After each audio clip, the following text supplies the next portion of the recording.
இன்றைக்கி நம்ம தோட்டத்தில் காய்கறி செடிக்கு மோர் கரைசல் வந்து அடிக்க போகிறோம். இதில் என்னென்ன கலந்து ஊற வச்சுருக்கோன்றதை வந்துட்டு நாங்கள் ஒரு வீடியோ பதிவு போட்டிருக்கோம். தேவைப்படுறவங்க அதை போய் பாருங்கள்.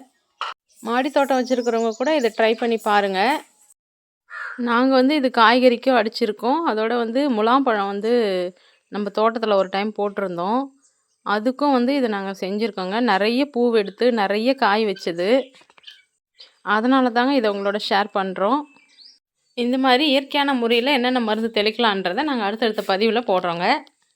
உங்களுக்கு நம்ம சேனலில் வர வீடியோஸ் எல்லாம் பிடிச்சிருந்தா மறக்காமல் லைக் பண்ணிவிட்டு நம்ம சேனலுக்கு சப்போர்ட் பண்ணுங்கள். இந்த மாதிரி 3 நாள் ஊற வச்ச மோர் கரைசலை வந்துட்டு நாங்கள் வந்து இந்த ஸ்ப்ரே டேங்க்கில் வந்து ஊற்றி நல்லா ஃபில்ட்ரு பண்ணிக்கிறோங்க.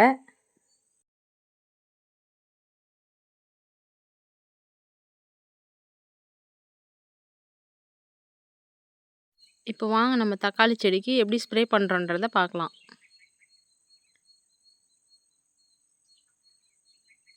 நாங்கள் வந்து நம்ம தோட்டத்தில் வந்து ஒரு பாத்தி அளவு இருக்குங்க தக்காளி நட்டிருக்கோம். இங்கே நட்டிருக்கிறது இல்லாமல் இன்னும் வேற ஒரு இடத்துல கொஞ்சம் நட்டு வச்சுருக்கோம்.